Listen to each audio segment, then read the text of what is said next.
Welcome to your in-depth weekly forecast for week commencing the 22nd of July for the Sun or the Ascendant. If you've yet to do so, I'd be very grateful if you subscribe to my channel. This month has been rather intense to say the least, but from all the emotion that's been generated by the eclipses, we now move into the sunshine. Because on Tuesday of this week at 3:50 BST, the Sun makes its way into the sign of Leo. This is, if you like, it coming home. The Sun governs the sign of Leo. It's its ruling planet, inverted commas. Of course, the Sun is a luminary. This is an opportunity for us all to fire up our passions. But there's more this week because Mars, the planet of drive, in the sign of Leo, is forging an absolutely awesome angle to Jupiter.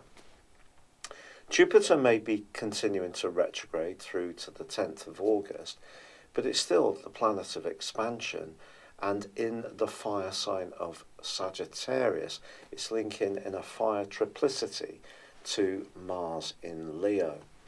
When Mars and Jupiter get together, they're asking us to be as optimistic as possible, to really be much more on the front foot, to initiate, to be proactive.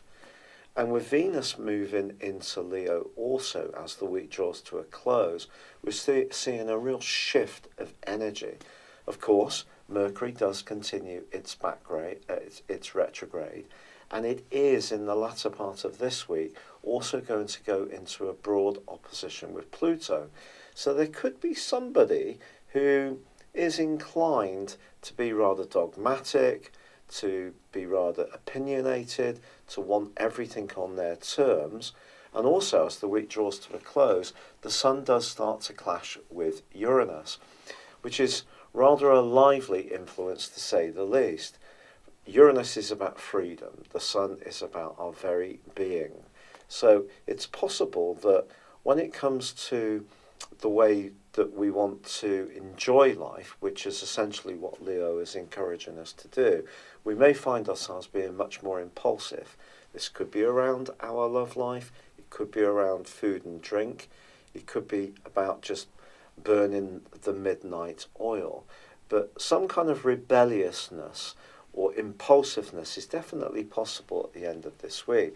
But to be honest, with so much fire coming into play, I think we're all just going to be jolly happy that there's going to be more energy, there's going to be a higher vibration, a sense that we can initiate the things that we feel passionate about. There's going to be more creativity, a bit more risk-taking and fun, and just being much more caught up in the moment rather than bogged down in politics, introversion, or perhaps battling the way that certain situations have been going backwards and forwards and perhaps being stagnant in some way. I think there's a sense that things are really starting to waken up and seem a lot more exciting and enterprising indeed. Your specific forecast, Aquarius, demonstrates a truly exciting change of emphasis. It is the case that Mars, the planet of passion, has been in your sector of relating since the start of July. But it's augmented this week by the Sun and Venus, which both move into Leo too. This trio of energy is really, really exciting.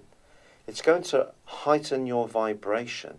So if you are single and you'd like to meet someone or you'd like to interact more, it's going to put you out there and you're going to be much more self-confident and self-assured, but also pinging out some very powerful signals which can pull good things to you.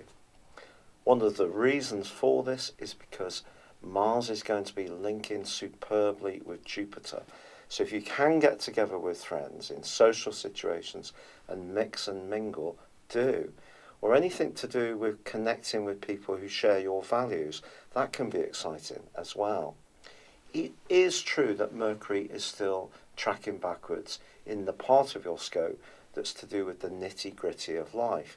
And some irritating changes maybe apply to appointments, or you may find that tiny little snags around your work or general life structure could prove frustrating. If need be, you may find yourself being a bit more combative.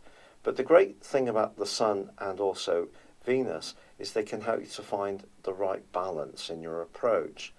Mind, having said that, there is a quarter moon and Uranus and the Sun clash in the latter part of this week. So I think it's true to say that don't jump to any conclusions. If someone frustrates you, especially in your emotional world, then just count to 10, because the chances are there is something so positive that's emerging. It's just better to focus on that and turn the other cheek to the things that are rather irritating. If you've yet to subscribe to my channel, I'd love it if you did now, or like or comment. Or please check out my personal horoscope store by clicking on the link beneath this video. But for now, it's been a pleasure, good luck, and goodbye.